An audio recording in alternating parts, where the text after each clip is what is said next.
Hello! Episode 20. We made it. We may have talked rubbish for 19 episodes, but we have actually made it. So, lucky number 20. Is that a thing? It is now. I mean, we can make it a thing. Let's make this the best episode. Okay. You said it egotistically. Here we've got our little branding moment there. Always on brand. Unison tea drinking. That's what people want to watch. Synchronized tea drinking. It's going to be a long night. It really is. For those of you that we're both losing the plot a little bit. We're both kind of knackered from work. Knackered. It's hot. We've had a little bit of technical chaos this afternoon sorting this out. So yeah, it's a thing. It is, you know. But we've made it. We're surviving. So, how are you? Yeah, I'm all right. I've not done an awful lot photographically this week, to be honest with you. I've fixed a couple of broken Zeniths that have been donated, had a play with them. There's one of the lenses that was donated is like 0.5 meter long, which is just mental. Above and beyond that, in the donation was a ME Super that put a battery in, and I'm going to put a roll of film through. Nice. So that's just to test it, and then it'll go to school. But it's nice to have a play with a little camera that it reminds me of my student days. Not that I ever, do you know what, weirdly, I don't know if you ever did, but as a student, I never had a Pentax. I had no, this, I didn't. I kind of felt like they were for the lesser student, and I don't know why. It was some weird snobbery. Everyone's got a K1000. Yeah. Except for me. I don't actually have a K1000. I do have a Spotmatic, and I do have a ME Super, but yeah, just bucked the trend and went with a Canon AE1, which is now the hipster camera of choice as far as I can tell. I think the F1's on the rise again from what I've been seeing on Instagram as well. I've seen a lot of people talk about the F1 again. Yeah. Nice cameras. Brilliant, but, artificially price held because people think they're cool. So, when Brad Pitt used a Leica and suddenly everyone wanted a Leica, although we already were ahead of the curve on that one by being needy nerds. Anyway, that was a bit of gear talk, so we apologise to those of you who've tuned in for philosophical debate and discussions about highbrow topics, but, I that's think what you get. Possibly too tired to do philosophical debates, but I'll do my best. Yeah, well, I mean, even when we're not tired, I don't know if our philosophical debates are brilliant or whether we're just slightly deluded, but we enjoy ourselves, So, yourself, anything photographical? Photographically? Photographical? Yeah, I think that might not be a word. I think sleep deprivation's a thing. Photographical. I like it, though. Have I done anything photographical? No. In short, no, I have not. The last couple of weeks at work has been like our really intensive marking period. So I know this was you a couple of weeks ago with the build up to the GCSE exams. We submitted the final results for our students today. Yeah. Tomorrow's the deadline for doing that. So we were ahead of the time, which is good. I like that. Yeah. But to do that means that literally the last week, 2 weeks, it's just been mark sheets, spreadsheets, making sure all the dates match up. And there's been no time for cameras, no time for photographical ideas. Adventures. Yeah. Fair enough. Although, actually, you tell a lie. I got to remember where I'm pointing them. There. No, that one. There. That one. Camera B. It's like an awkward moment in QR. Yeah, it is. Which camera? This one. This one here. You have had a photographical moment. Your studio build. Oh, yeah. I forgot about that. See? I know what you did better than you know. Which is slightly concerning. But, I mean, I'm using it tomorrow, and I kind of forgot that it exists. Yeah. I know. Yeah, I built a studio. There you go. It took me all of 10 minutes to do. That's 10 very productive minutes. So it's a very basic studio, but on the outer wall of my darkroom, I've put a wooden bar across just underneath the roof of the shed with a couple of nails. That's all it is. And then from those nails, a couple of bulldog clips. From those bulldog clips, a studio backdrop. So this is going to be an outdoor studio spot for portraiture, still lifes, which is my plan for tomorrow. I'm not sure how it's going to work. I think I might have made it slightly too high for the table. Put some things on bricks. It'll be fine. It'll wobble, but it'll be fine. You know, when you were describing that, do you ever remember the kids' TV program, The Funny Bones? I love Funny Bones. Do you remember the intro where it was like, in a street, in a dark, dark street, there's a dark, in a dark, dark dark town, there's a dark, dark street. In a dark, dark street, there's a dark, dark house. In the dark, dark house, there's a dark, dark cellar. So dark, dark stairs. Down the dark, dark stairs was a dark, dark cellar. In the dark, dark cellar, 3 skeletons lived. Yes, I have children. Yeah. But that as you were describing it, that's what I was hearing. And that's apparently where my brain is today. It's a great book, though. Yeah. It's a great TV series. I loved the music for it. It was really like, there was an episode where they were on a ghost train. This is not reviewing kids' TV programs. That's not what this is. That's season 2. Yeah. Almost in focus, really unfocused. Yeah. This is like a bad pinhole camera today, I think.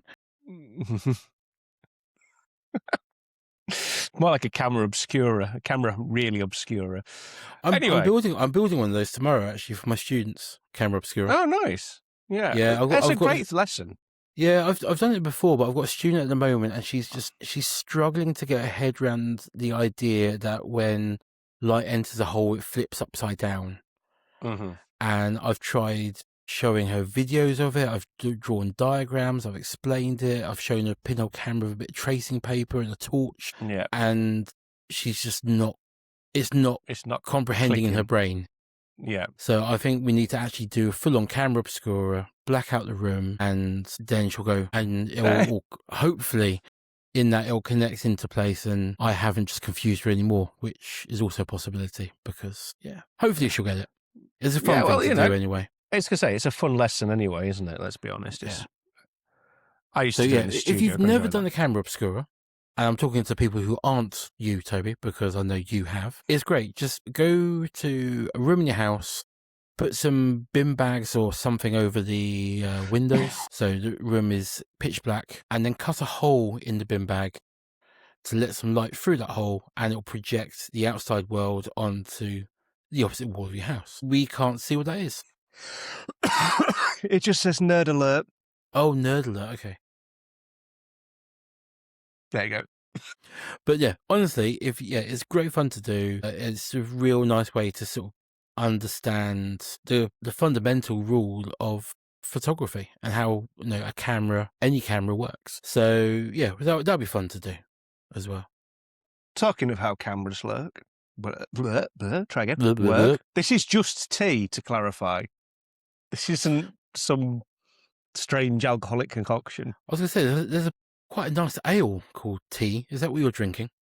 Maybe 4 or 5 pints in. No, it's literally just a cup of tea. What does it say? Completely thrown. Yeah, we were talking about cameras, which leads to the topic that we put tenuously down as the title of this episode, stereoscopy. Yes. Which is what we were aiming at 10 minutes ago. So well done, us. That's practically on topic now for us. That's as good as it's going to get tonight, I'm sure. Yeah. Yeah, look, that was a beautiful segue and totally planned. Oh dear. People At say least we have fun. People say this podcast is like a trip to the pub. I think this episode is a trip out of the pub at 11 o'clock. This is the walk home. This is the walk home. Right, yes. So stereoscopy. I'm going to try and stay on topic for a change. Look, Stereoscopy. I'm focusing. Stop putting me off. Right. Have you ever done anything with stereoscopy before? No, I've had a play with your camera, and that is about it. You showed me an app, which was a couple of years ago for Stereoscopy Day. Yeah. and then it asked me to pay for it, and then I became all Yorkshire and didn't. Oh, there is a free version. Oh, well, now you tell me. Yeah. So I need to, after this episode, I will download the free version and have a play. Can't remember, Okay. but yeah. I will try and find links for the Android and the Apple version and put them in the show notes for said app because it is quite good. Well, actually, you've just told a lie. Why? What have I done wrong? Well, I said, have you ever done anything with stereoscopy? And you said, no. No, what have I done with this? Did I take a picture with your car? You're doing stereoscopy right now. Yeah, right. So, to clarify, and this is going to be particularly good for anyone who's watching this gibberish rather than just listening to us, is stereoscopy is the understanding of binocular vision. So using two viewpoints to perceive depth. This is how we use binoculars. It's how we just look around us. Most of the world's population can do stereoscopy perfectly well. However, if you have partial sight in one eye, worse in terms of sight issues, stereoscopy is an idea that you may struggle with. It's how we see depth. So our eyes do not look both in the same direction. They actually converge in to what we're looking at. And that angle of our eyes moving is so small we don't really notice it. But it's how we understand how far away something is that we're looking at. Okay. So I'm learning. Okay. So nice way to demonstrate this is if you hold your finger up in front of your face. For our viewers, I am doing as I'm told. There we go. And you close one eye, you look really silly. Now, if you switch to the other eye, you still look silly. Yeah. But as you do that, you notice the finger kind of jumping in your vision. Now, you know your finger is not moving. I'm pretty sure. Yeah, I mean, you has a lot of tea, but you're pretty sure your finger is not moving. Let's, yeah. Honestly, you do that with a classroom, it's hilarious. You just got a bunch of teenagers going, huh? It's really funny. That's how we see. So a stereoscopic, I'm doing it now. Mine's just tea. You've had too much tea. A stereoscopic image. I have one here actually. Here's one I made earlier. I wish I did. Check him out. Wish I did. So are you doing a teacher moment? Did you have a resource ready to go? You should see my desk. Here we go. Yay! So it's this. Two. Yeah. So on close inspection or initial inspection, it looks like two photographs that are exactly the same of Windsor Castle. Yep. They're not the same. So they are marginally different. So the cameras that are used to make these images, usually, though not always, usually have two lenses that are the same distance apart as our eyes. Okay.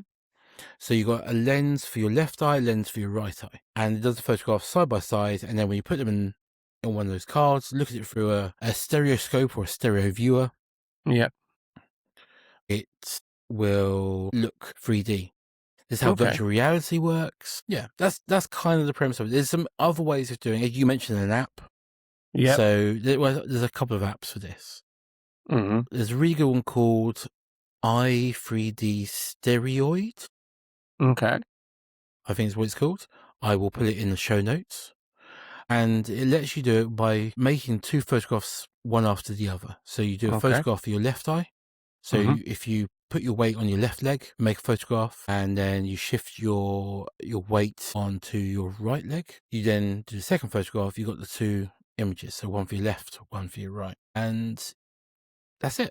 It's literally that simple. So any camera can do stereo images. You don't need a special camera. And yeah, it's really, really a lot of fun. So those two images, one after the other, is called a sequential stereo view. Complicated. I know. Because the photos are made in sequence, one after the other. Whoa. Yeah. And that's the cheapest way of doing them. So literally any a phone can do it, any camera, any point and shoot, disposable, whatever.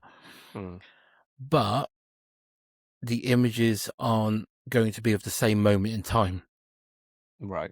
Things move. Birds, people.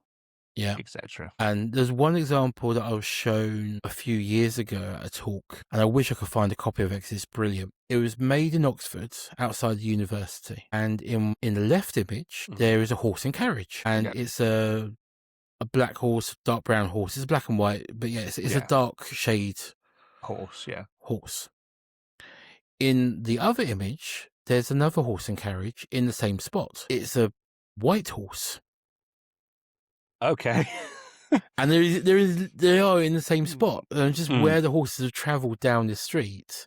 The first photograph, and then the second one is lined up just right. Yeah, to get a. But it's a different colour horse. So your brain is really trying to struggle with this information when you're looking at it in a viewer. I wish I could find a copy of it. It is great.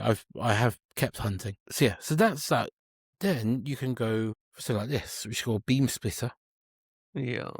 Okay. And I've got a big one of these that I put on my Leica, and that is the same. And what that does. Oh, there's two of him. Society's not ready for that. We're not. Cloning is dangerous. I know. So if I reach out towards one of the lenses. Yeah, there you are. Yeah. It's like one of those 3D movies when you, not the good ones, but the ones where you used to put the cheap paper glasses on. Yeah, the red and blue lenses. Yeah. That works the same way. Yeah. I had a kid actually make their own 3D images using those glasses and the same image and color coding and slightly off-centering it. Sort of similar concept. Yeah, so you can do it from a 2D image, and you can like layer it in Photoshop and distort them just very slightly to give the 3D effect. But it's kind of tricky to get it lined up right. Yeah. What you would normally do is so one image is, which way around is it? I think red's the left eye and blue is the right eye. Yeah, let's say yes, because unless somebody checks, we probably get away with it. We've got 50-50 chance. Is it 50? Yeah, it's one way around to the other. There we go. Hey. Yeah, they definitely go on your eyes. Yeah. And then those two images are laid on top of each other, printed, looked at with the glasses. And away you go. And that's called an anaglyph. Where's my sign that says nerd alert? I know, the technical term. Right, in case you are unaware, I am super nerdy about stereo views. I kind of went down this road doing my masters. We had a project where we had to do something we hadn't done before. We had to photograph using a different technique. So I think it was called the Rethink Project, something like that. We had one. Oh God, ours was like something. I think it was Rethink or Reapproach, or Maybe yours was Rethink and mine was something else. That it sounds familiar, but it doesn't sound right to me. So maybe we had to about it. It was where they were like, take your whatever approach you normally use, you can't use it. So cameraless photography was mine. Yeah, and did some stuff with seawater and cyanotypes. Okay. Yeah. Well, I'd listened to somebody else's podcast and they'd had a guest on who to this day I can't find. And when I do, we're going to message them. There's other podcasts? Apparently so, on photography. Although the podcast that I listen to is no longer being made. So if you do want to listen to some podcasts between ours, it's Flogger. And he has actually interviewed some really interesting photographers, including one who did a project about fishing in Hull. Oh. Good episode. Very good episode. Voice a little bit like mine. Anyway, he interviewed this guy who'd done work about Native American tribes that were no longer there thanks to Americans and colonialism. Anyway, he used materials found in the areas where these tribes were. So he'd use water from the rivers. He'd use sand from the earth to clean plates for tintypes and things like that. So you ended up incorporating the environment within the image-making process. Who was it who did that with canals? Not sure. I've seen people do it with like putting things about seawater and putting the paper at the beach on the sand and letting the water wash over photographic paper. And I remember someone doing a project where they used water they photographed the canals mm, and they used water from the canals to to, develop the yeah, photographs. that's essentially what I was doing with my cyanotypes. I was using water from the Humber. Surprised I'm still alive. To as in the mixing of the cyanotype chemicals, so that it had all sorts of pollutants and it's tidal, so there was salt in there, a little bit of salt in there, so you get like granules of stuff going on the cyanotypes. Did it affect the color? Yeah, it was kind of a excrement brown by the end of it, but then the Okay. Humber is kind of a muddy brown color. So yeah, it did have an impact. So it's kind of interesting. But the idea was that you incorporate the area or the environment into the image making process. And I will find that episode and we can reference it, and then we will maybe reach out to the photographer themselves because it was really interesting work. But there are people who take it too far. I've seen some work that kind of incorporates bodily fluids and their own film and things, and I don't know. Is that too personal? Is that too navel gazing? I don't know. I think it depends. I mean, if you go with I can't remember who it was now. Piss Christ. Do you remember that? Yeah, yeah, I mean, that was hugely controversial at the time, and still is. yeah. But the debate that it opened up around Well, yeah, art around and modern art, yeah, around religion, about yeah. the use of religion in art, and taking the imagery of the pre-Raphaelites, of that kind of Renaissance style of painting as well, Yeah. and turning on its head. Mm. Yeah, not my favorite piece of work, No. but for a piece of work that uses bodily fluids in a very questionable way that is not necessarily navel gazing, Yeah. that's quite a successful one. Yeah. And there was also another one, I can't remember who it was, who used sunburn to make photographs. I remember that. That was when we were at uni. Yeah. Art like that does have its place, but I think sometimes there's a shock factor that people are trying for. Yeah, I think Piss Christ was definitely attempt to shock rather than debate. Yeah. I think you're probably right. But the debate that came from it is very good. Yeah. And that's where you kind of got to take these things, haven't you? We have gone off on an art tangent there, We have. but yeah, I don't Yeah. think it was a wrong one. Anyway, yeah. So stereoscopy, we've now learned how it works. Yep. So left eye, right eye. Yeah, balance. We've talked about sort of the sides of it, but what about the non-scientific element of it? Let's talk about how it can be used. What was it used for? Okay, here's quite a cool one. Mm-hmm. It helped us win the war. Well, okay. Riddle me. Colour me intrigued. There you go. And slightly warm. I'm not going to lie. I am. Yeah, it's a muggy old evening. It is rather. Yeah. Okay, so World War II, V1 and V2 rockets. Okay. Yeah, so these were the rockets that were basically just launched from occupied Europe, Mm-hmm. flying themselves across the channel, and when they ran out of fuel, they just dropped. Yeah.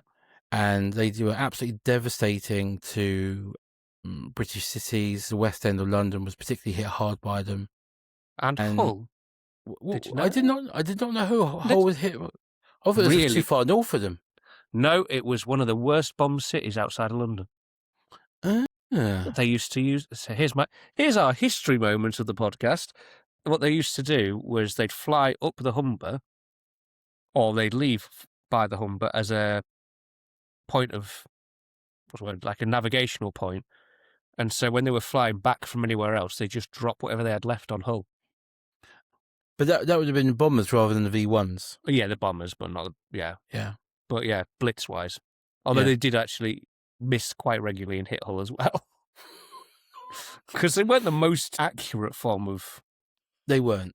No. Do you know, I'm just... But that was the thing about them. Because they were so inaccurate, they couldn't be predicted. Yeah. So they were absolutely devastating. And what the Allies did to try and stop them was to blow up the launch sites. Yeah. So to try and stop that, the Germans were then painting the buildings to look like the landscape. Yeah. So they're camouflaged. Yeah. Yeah. So you're doing aerial photographs, you're trying to map out where these things are so you can plan your bombing raids. Yeah. You can't see them in the photographs because they blend in. Yeah. Okay. Got it. Enter stereoscopic photography. That gives you a... So essentially a camera on each wing, I guess, is kind of how they did it because you're higher up. Yeah. And these were Spitfires, no guns on them to keep the weight down, flying quite low in an unarmed camera through occupied territories. Yeah. Photographing the landscape. And what they then did at Huinder Manor, which is, I can walk there from my house, it's so close, is where they did all the map work. And they were using stereo viewers and maps of Northern Europe to see where the landscape shifted into like building shapes, even though you couldn't see them because of the camouflage. As these are... Oh, look, that's the shape of a missile silo. Oh, look, that's the shape. And they could work out where everything was. And then when they did the bombing runs, just wiped everything out, basically. And it was considered one of the big turning points of the war. There's a bit of photography changing things. So I in no way checked Google while we were having this conversation. Oh, here we go. Yeah. It's a useful... This is smug Yorkshireman moment. Come on, here we go. Okay. So, yes, V1s did get used in a Christmas Eve raid, 1944, in bombing of Hull and Willoughby, which is near Hull. In fact, Willoughby's where my dad grew up, just outside Hull, with 42 fatalities. So there you go. Yeah. But yeah, I knew I wasn't crazy. I knew Hull was bombed a lot, but I mean, crazy is sort of a brand for me. But yeah, but Christmas Eve, I knew there was a story about it on the Christmas Eve, which was a bit of a... Not exactly a good move or a pleasant move, is it, you know? No. I mean, bombing never is, but, you know, Christmas seems a little bit unfair. Do you want a more cheerful example? Yeah, go on then. Let's have a less morbid. Ooh, okay. Well, I know they had a Hasselblad on the moon. They had more than that. So this was... Do you remember Viewmasters? God, yeah. Back in the... Yeah, I do. Didn't know you had one, but yes. Yeah. I do stereoscopic photography. Of course, I got a Viewmaster. Yeah, fair enough. Fair point, well made. Yeah. So yes, again for non-visual listeners, Viewmasters are those weird, like little toy binocular picture viewers you had when you were a kid. You would put a disc in the top, and you can spin through the pictures. Most of those, red one. Yeah. Mine was red at the time. This is a 50s one that I've got. Just because I found vintage. I found it cheap on eBay for, go for that. Yeah. Go for that. That looks like something that belongs in a classroom. You know, when we were at school, we had overhead projectors. Everything was grey or beige. Mate, I still use our OHPs at work. They're great. But I think I'm the only person in our whole school who has an OHP in their classroom. You know what was really good for? This was a tip I was given by an old friend of mine. Teaching Photoshop. Layers. Yep. Yeah. So you've got all those layers of things, and you say, okay, then you can start moving around, and students really get the idea of physically moving a layer from one to the other, and yeah. See, I kept it because I'm just a hoarder, and everyone else was getting rid of them. They were like, does anyone want these? I was like, yep. And it sits in the back of my classroom, and occasionally I'll use it to project things onto the wall, or we use them with the student exhibitions as well. Get some stuff printed on acetate and just project it nice and big. It's cool. Anyway. Yeah, sorry, go on. That. So on the moon landing, 1969, they had the Hasselblad. You're absolutely right. That it had two of them, and one's on the moon still, I think. Yeah, they leave one behind and bring one home. Yeah, because they had to keep the weight down. and Yeah. they, Sold for some obscene amount of money, didn't it? yeah. So there's that. Mm-hmm. They also had a stereoscopic camera on the moon, Is that which still on the moon? I've got no idea. And the only reason I know about it is I saw it come up for auction a couple of years ago. Mm-hmm. Some stereo views of the lunar surface that were made, and they'd been signed by Buzz Aldrin. So, okay, fair enough. Yep. So they had something, and they used it for getting a sense of the geography of the moon, and the sort of the physicalities of the landscape coming home. Looking at rocks that they couldn't bring back because it's too big, etc. Yeah. But then they had something kind of more pocket size, so it's like this kind of size, Yeah. which they documented the journey. Okay, so they had the whole everything. Yeah, and that is they published. So that got published as a ViewMaster thing, Which is over 3 discs. Oh, There they are. And some of these are before the trip, some of them are on the trip, and then some of them are when they were there. So the ones that are there are not 3D, they're the famous photographs which are there for telling the story. yeah. But seeing inside the lunar capsule, seeing the lunar capsule descending to the surface of the moon from the astronaut that everyone forgets, who was still floating around in space. Wow. So yeah, whoever that last astronaut was, his name's never remembered because he was stuck in space and didn't go to the moon.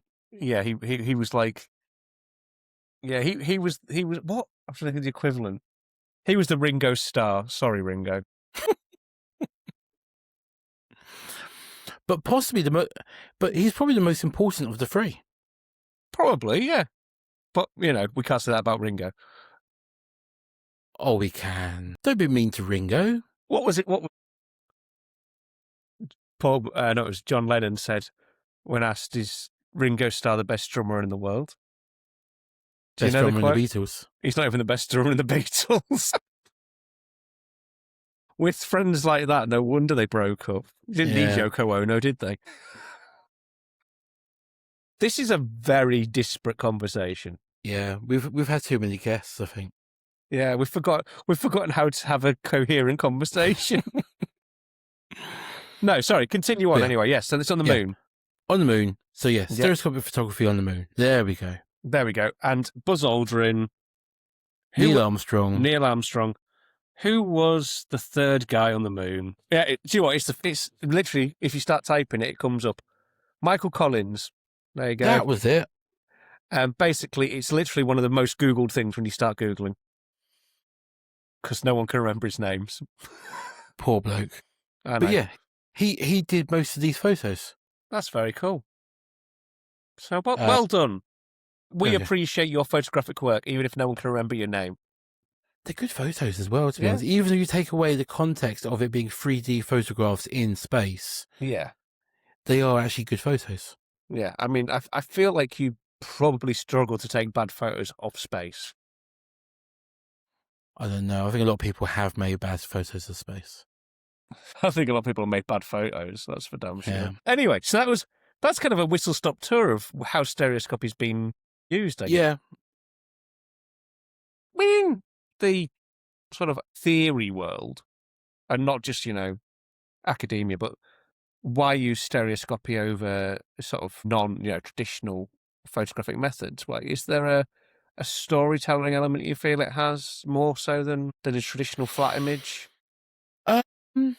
Is there a project that goes, this needs to be stereoscopic because of X? Here I am interviewing you now. I don't know. I don't know. Do you don't know? No. It's a question to put out there, isn't it? Yeah. Is there something that only works in 3D and doesn't work in 2D? I don't think there is. Stereoscopic photography is brilliant, and it's a nightmare at the same time. Yeah. We've all been to cinema and watched a film in 3D at some point, and you wear an uncomfortable pair of sunglasses to go and watch a film and sit in the dark. Yeah. I wear glasses all the time. Yep. So I have to wear 2 pairs of glasses. It's not good luck. It's not, and it's uncomfortable. And, I like to sort of not just watch where the camera is focused. I like to sort of look around in the scene and what's happening in the background and those connections. You can't do that with those. Mm. But you have to wear that pair of sunglasses to sit in a dark room. Yeah. Which Not is ideal. ridiculous. Virtual reality, you have to wear a big clunky headset. Yeah, not a fan. I'm not going to lie. VR, no, it annoys me. I do want one, but that's just because I want to practice my table tennis. I love the idea. I hate the motion sickness that I get when using them. Right. Okay. Yeah, a lot of people say the same thing about it. Yeah. No. Viewmaster, you got to hold one of these things up to your face That's it. to look at the photographs, or you've got to hold a viewer, you've got to wear the red and blue glasses. There is nothing that is just convenience for looking at 3D photographs. Until someone invents something. The closest we've had was the Nintendo 3DS. Oh, yeah, I remember, yeah. Which oscillates 2 different frequencies. Mm. So your brain is seeing sort of left eye, right eye in a rapid succession. Yeah. But it gives migraines. So, yeah. So would really you like... not convenient.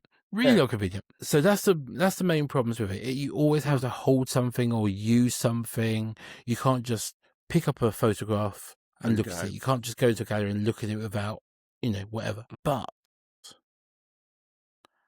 what I like about it, and I came to this realization after trying for a couple of months.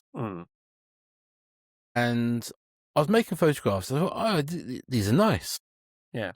I looked at them in the viewer. These are boring. Okay. And it was because I was thinking flat. I was thinking composition is left, right, up, down. Yeah. Not forwards and backwards. No. And that's the bit I was missing. And when I started thinking about layers in a photograph, it became much more interesting. And then by doing that 3D, I started doing that also 2D.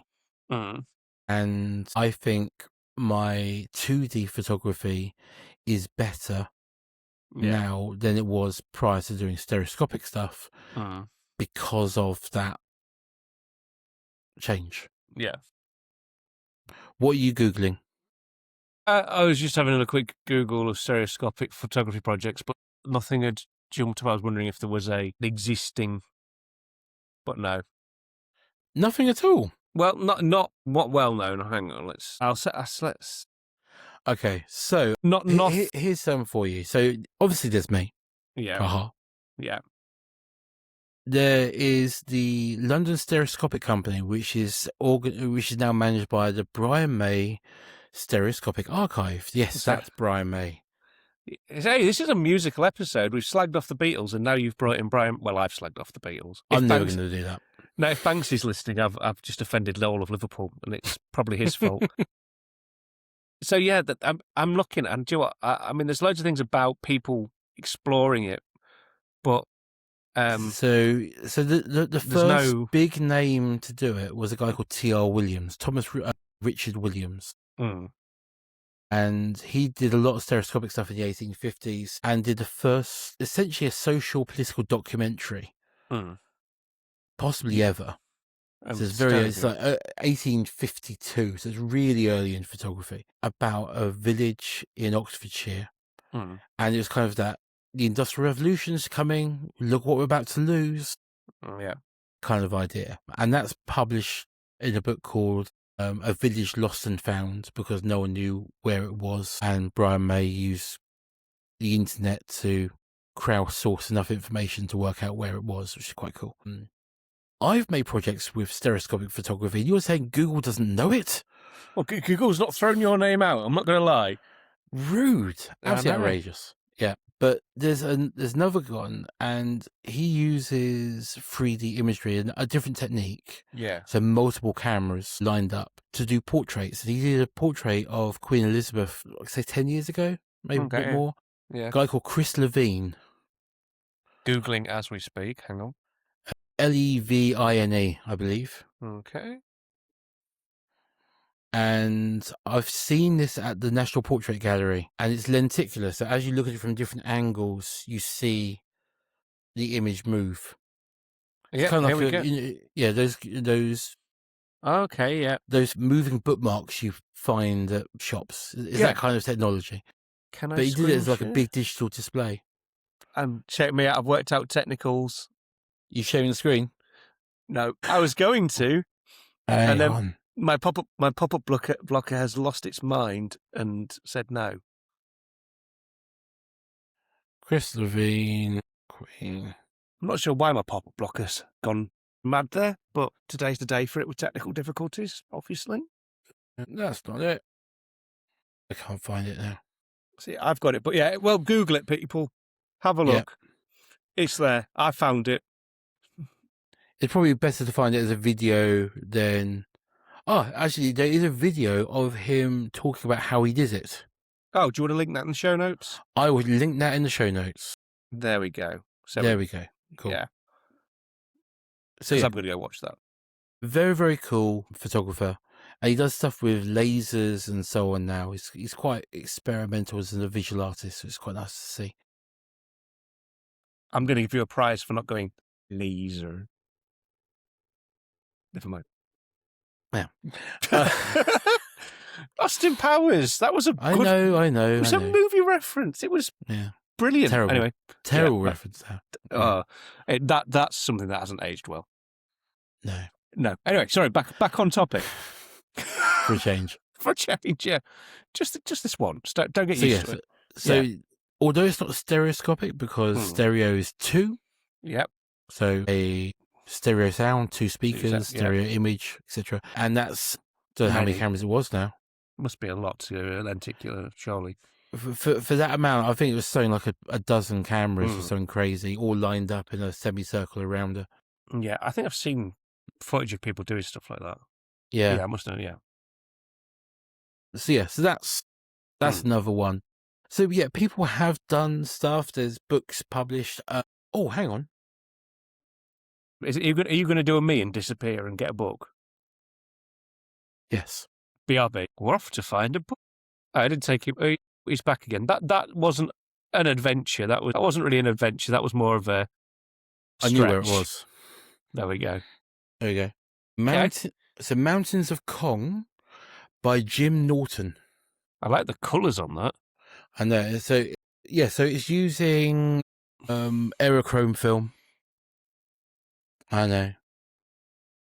Just across the world, nerdy photographers have all just gone. Yeah. But the book is actually a little stereo viewer. That's very cool. That is phenomenally cool. And this is a really fun project. So all the stereo views are using like the kind of dioramas you see in museums. Yeah. But they're all based around a fictitious mountain range that was found on ancient maps. Okay. And it was kind of, this is the boundary of the world kind of idea. These are the mountains of Kong. This is where the monsters live. Yeah. And it's his David Attenborough trip to the Mountain of Kongs. I love that. I absolutely love that. In fact, it's a really lovely book. I feel like I might actually be reaching into my extremely tight wallet and buying a copy. Yeah, Jim Norton is his name. Is it an Amazon job or is it a proper bookshop job? You can probably get it on Amazon. I think I did. Okay. £25 is the retail price. Okay, well, I shall see if I can find a second-hand one for less, because that's who I am. But yeah, that looks... I think I might give that a go. I love the idea of an imaginary place being created. Well, an imaginary place there's wildlife is being documented. Yeah, it's kind of amazing. And I do kind of low-key love it all being in aerochrome.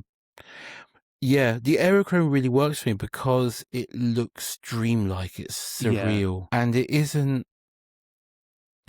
Let's face it, most people in a contemporary sense who've used aerochrome have used it in the idea of surveillance. Yeah.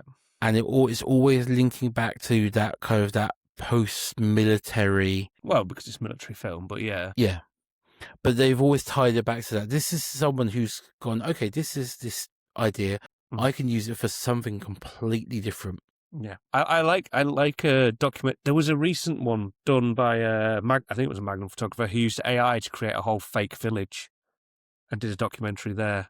Yes, it was. Yeah, it was a Magnum. Yeah, and that's the kind of idea, a completely fake world, but done in a documentary style. I'm adding that onto our list for future episodes. Okie dokie. Well done, brain. AI Magnum Village. There we go. We will talk about that at some point in the next few weeks. I think so, yeah, because it was a brilliant project, and that and expands. we've said we want to do something around the idea of AI in photography. And that feels. I think looking at is it Philip Toledano? Was it who's done stuff with a fictitious America? Yeah. Sometimes I feel like the news is fictitious America, but that's well, that's kind of his point. But anyway, we are digressing again. We're digressing from a digression.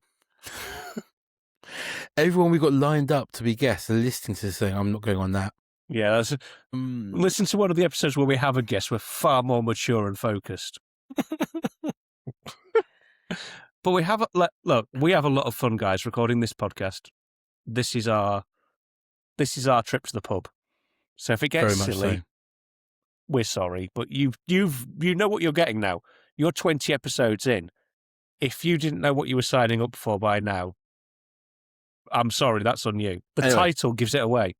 We're almost in focus. But yeah, anyway, so we're rounding off to the end of this episode, more or less. I think we are. Yeah. We've discussed stereoscopy. We've talked a little bit about cameras we've played with. We're kind of bringing it to a nice close. I think we found some new ideas to explore for the future episodes. Tom's been dive bombed by a moth. No? Yeah. Do you know what? It's like watching my cat. But yeah. Well, we hope you've enjoyed. Have we got anything coming up that we need to tell people about? I don't... Actually, we do. We do. Okay. I was going to say... I'll dive in. Go to Remedy. If you listened to last fortnight's episode, last week, go and have a look at the Remedy stuff. Or like and subscribe to their YouTube and all that, and Instagram. There's loads going on, and there's some talks coming up on the 19th, which is this Friday as we're recording. So you may or may not hear this before the talks, depending if we get this episode out rapidly or not. But other than that, the Stay exhibition's going on for the rest of the month, so get yourselves into Lincoln and have a look. And okay, I was going to share my screen, but it's not letting me do it either. We're having a tech day. Today's not the day. Okay, so yes, there is that. The reason we've chosen to talk about stereoscopy for this episode, we never actually said. No, we didn't. We just made it. No. We just assumed everyone knew. Yeah, they should know. We are releasing this in theory. Yep. If I get my act together, on Sunday, the 21st of June. Yep. So which is International Stereoscopy Day. The day to get out with your stereoscopic camera. Yep. And this is to do with the day that Sir Charles Wheatstone, the inventor of stereoscopy, as it were, first read his paper on it back in the 1830s. So that's why the day, and it's been recognised this way for 5 or 6 years now, I think it is, as being a special day for it. What we do also have coming up is in October. Yes, October. Yep. Sunday, the 18th of October, is the London Stereoscopic Photo Walk. So this will be the 3rd year of this. All the details for that are on photowalk.me. And this is linking to T.R. Williams, the photographer I mentioned earlier. And we walk from the address of one of his studios. He had 2 studios. So one of those is basically Carnaby Street. And we walk, it's quite a long one. We walk from there down to Lambeth, so Elephant Castle kind of area. It takes a couple of hours. Stop along the way a couple of times to look at some stereo views. And it's kind of like a free stereoscopic workshop for people who haven't done it before.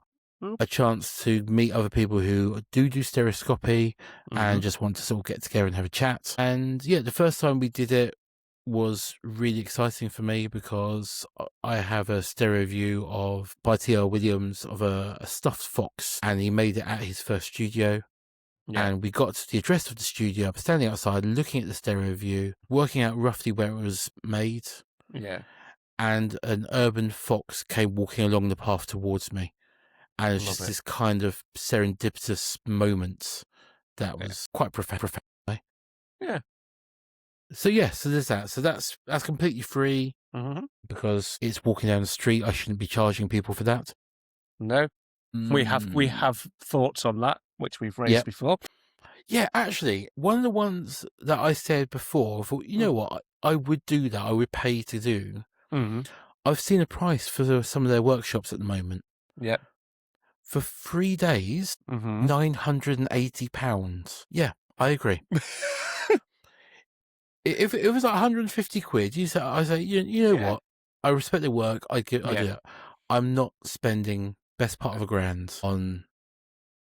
I'm sorry. I know small businesses have costs. I know that, things don't happen for free, but no. Yeah. You're taking the widow. That's too much. Too much. Yeah. That's less than I paid for that's more than I paid for my first car. So there's context. That's how old I am. The Burgundy Bomber cost me 800 quid. I love the Burgundy Bomber. Anyway. It was good. It was a fun car. Anyway, there we go. It took us on many a photographic adventure, which is why it was relevant-ish. I just remember that trip to Cambran, right? For everyone else, we're not going to explain that story. We'll just leave you wondering. There we go. Right. Yes. So this will be released in the next couple of days. Yeah. One other thing. If you're enjoying and listening, people, we are trying to get the algorithm to show us to other people who will also enjoy it. Yes. So can you please leave a review and give us a 5-star rating just give us a 5-star rating. Don't be a tool. Everything we do is brilliant. Okay. And this is particularly true of those of you on Spotify and Apple Podcasts. There isn't really a way of doing this on YouTube, which is a bit of a shame. But if you're doing if you're listening on podcast app and Spotify, there is, and please do, because if you're enjoying it, there might be other people who are slightly unhinged who will also enjoy it. So please do share, because we do it for the love of it. We're not making any money, but we also want to subject as many people as possible to our photographic ramblings. There we go. Yeah. Thank you. Have a nice week. Bye-bye. Bye.